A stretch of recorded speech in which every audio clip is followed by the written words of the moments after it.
శ్రీ గురుభ్యో నమః. శ్రీమాత్రే నమః. అచింత్య వ్యక్త రూపాయ నిర్గుణాయ గుణాత్మనే సమస్త జగదాధారమూర్తయే బ్రహ్మణే నమః.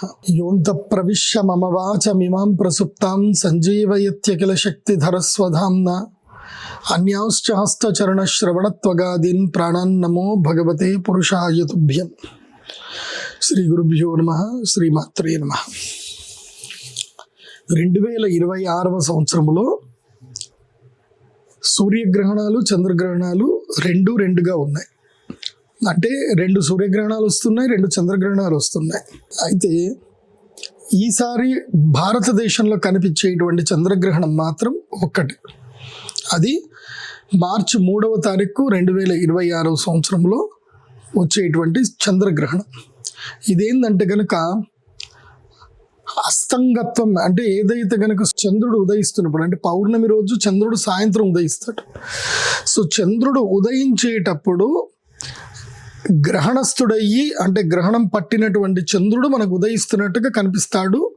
కొంచెము గ్రహణం మనకు కనిపిస్తుంది. ఆల్మోస్ట్ 7 గంటల వరకు గ్రహణం మనకు కనిపిస్తుంది. ఈ చంద్రగ్రహణము పాల్గొన శుద్ధ పౌర్ణమి పూర్వ ఫల్గుని నక్షత్రములో 2వ పాదంలో సంభవిస్తుంది.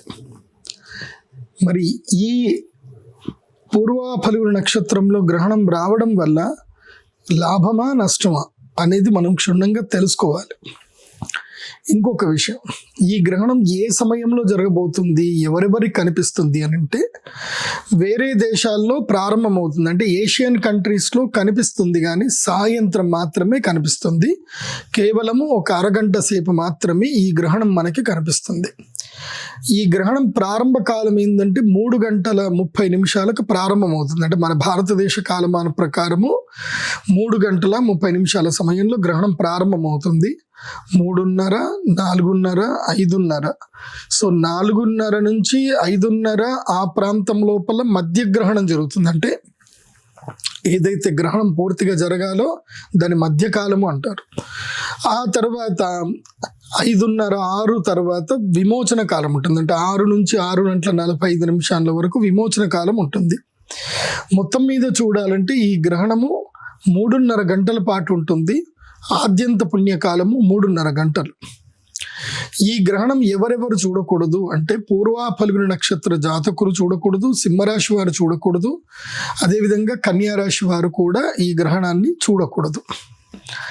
ఇక ఈ గ్రహణం వల్ల ఎవరెవరికి నష్టము, ఎవరెవరికి లాభము అనేది తెలుసుకునే ముందు, ఈ పూర్వ ఫల్గుని నక్షత్రంలో గ్రహణం సంభవిస్తే ఏం జరుగుతుంది అనేది ఫస్ట్ మనం తెలుసుకోవాలి. ఎందుకోసం అంటే, ఒక గ్రహణం జరిగింది అని అంటే ఒక మంచికి ఒక చెడుకి రెండిటికి సూచన ఇస్తుంది. అది దేనికి మంచి దేనికి చెడు అనేది సూచన ఇస్తుంది.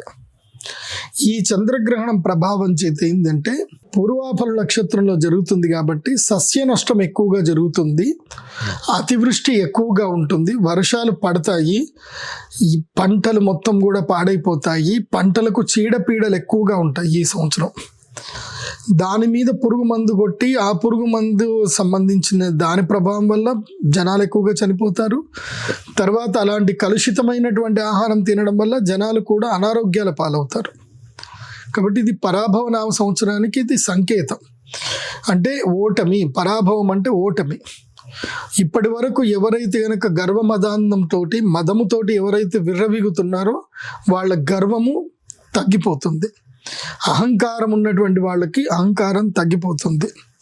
ఈ గ్రహణ ప్రభావం చేత సస్య నష్టం ఎక్కువగా జరిగే అవకాశం ఉంటుంది.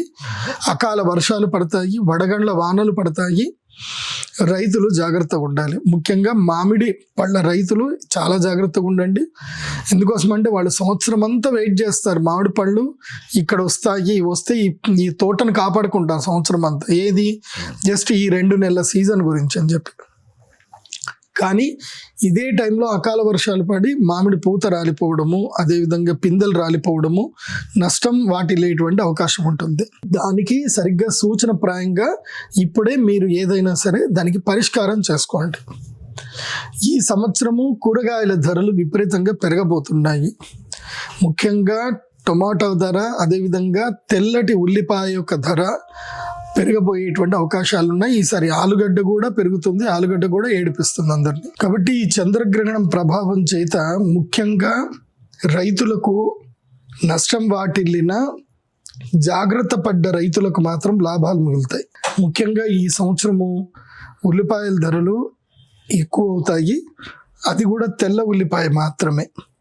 ఎందుకోసమంటే దాని ప్రొడక్షన్ తక్కువగా ఉంటుంది, కాంపిటీషన్ తక్కువగా ఉంటుంది, బయర్స్ ఎక్కువగా ఉండరు. అదొకటి. టొమాటోకి జూన్ జూలైలో లాభం వచ్చే అవకాశం ఉంటుంది. జాగ్రత్త ఉన్నటువంటి వాళ్లకు టమాటా దాదాపుగా ఒక 10 రోజులు శాసిస్తాం మార్కెట్.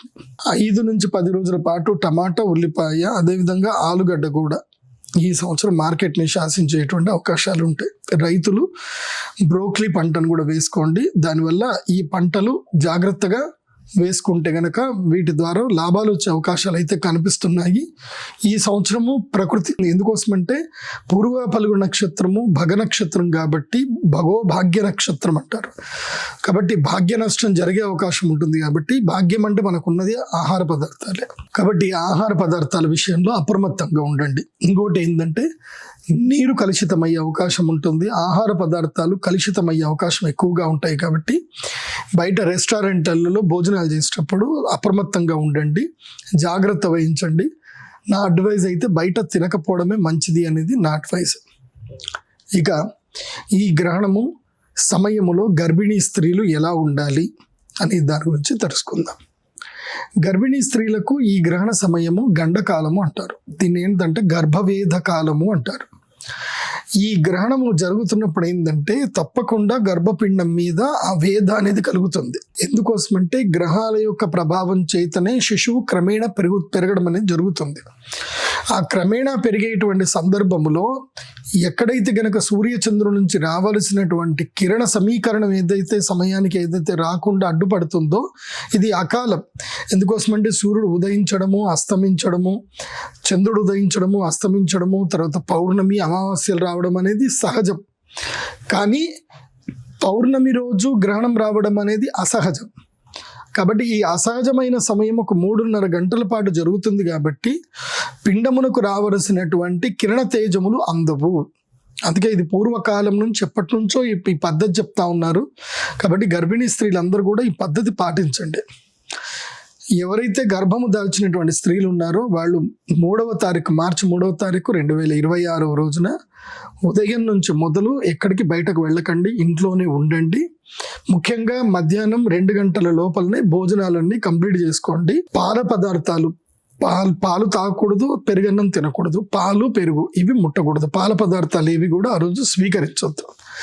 మధ్యాహ్నం 1-2 మ్యాక్సిమం 2 గంటల లోపల భోజనాలు కంప్లీట్ చేసేసుకొని ఇంట్లో కిటికీలు కానీ అన్నిటిని కూడా చక్కగా ఆచ్ఛాదనం చేసుకోవాలి. కర్టన్స్ వేసుకొని ఎక్కడి నుంచి వెలుగు రాకుండా చూసుకొని ఒక గదిలో చక్కగా పడుకోవాలి. ఆ గదిలో ఆవు నెయ్యితో చేసిన దీపం వెలిగించుకోవాలి. ఒక మూలన ఆవు నెయ్యితో చేసినటువంటి దీపం వెలిగించాలి. దాని పక్కనే ఒక బిందెలో కానీ ఒక కలశంలో కానీ నీళ్లు తీసుకొని అందులోపల ఒక తులసి దళం తీసి పక్కన పెట్టుకోవాలి. మీరు ఏవైతే నీళ్లు తాగుదామనుకుంటారో ఆ నీళ్లలో తులసి దళం వేసుకొని నీళ్లు తాగండి. తులసి దళానికి ఒక అద్భుతమైన శక్తి ఉంటుంది. అది ఏవైతే కనుక నెగిటివ్ రేడియేషన్స్ ఏవైతే మన బాడీకి వస్తాయో అవి నీటిని తాకకుండా ప్రొటెక్ట్ చేస్తుంది. తులసికి ఆ శక్తి ఉంటుంది. అందుకే ప్రతి ఒక్కరి ఇంట్లో తులసి చెట్టు ఉండాలి అని అంటారు. ఇంట్లో తులసి చెట్టు ఎండిపోయింది అని అంటే ఆ ఇంట్లో అరిష్టం జరుగుతుంది అని అర్థం. ఏ ఇంట్లో అయితే తులసి చెట్టు చక్కగా గుబురుగా వికసిస్తుందో వాళ్ళ ఇంట్లో లక్ష్మీదేవి తాండవిస్తుంది అని అర్థం. వాళ్ళ ఇంట్లో అందరూ బాగుంటారు అని అర్థం. కాబట్టి ప్రతి ఒక్కరి ఇంట్లో తులసి చెట్టు పెట్టుకోండి. తర్వాత ఈ చంద్రగ్రహణము మన భారతీయులకు ఇది వర్తిస్తుంది. కాబట్టి దేవాలయాలు మొత్తం కూడా మూసేయాలి. దేవాలయాలు మూసేస్తారు. అదేవిధంగా ఇళ్ళు కడుక్కోవడము, ఆలయం శుభ్రం చేసుకోవడము, ఏదైతే ఆవకాయలు వాటి మీద దర్భలు వేసి ఉంచుకోవడము, గ్రహణానికి ముందు వండినటువంటి ఆహార పదార్థాలన్నీ కూడా పాడేసేయాలి. ఏవి కూడా గ్రహణం తర్వాత తినకూడదు. గ్రహణం సమయంలో ఎవరు భోజనం చేయకూడదు. ఇక ఈ గ్రహణం వల్ల అదృష్టం వచ్చేటువంటి రాశులు కొన్ని ఉన్నాయి. ఆ అదృష్టం వచ్చే రాశులు ఏమిటంటే గనక మీనరాశి వాళ్ళకి కూడా బాగుంది. మీనరాశి వాళ్ళకి కోర్టు కేసులు, ల్యాండ్ డిస్ప్యూట్లు, ఏవైనా ప్రాబ్లమ్స్ ఉంటే అన్నీ సాల్వ్ అయిపోతాయి. శత్రువులు శత్రువుల మీద విజయం లభించేటువంటి అవకాశం ఉంటుంది మీనరాశి వాళ్ళకి. సర్వే జన సుఖినో భవంతు. శ్రీమాత్రే నమః.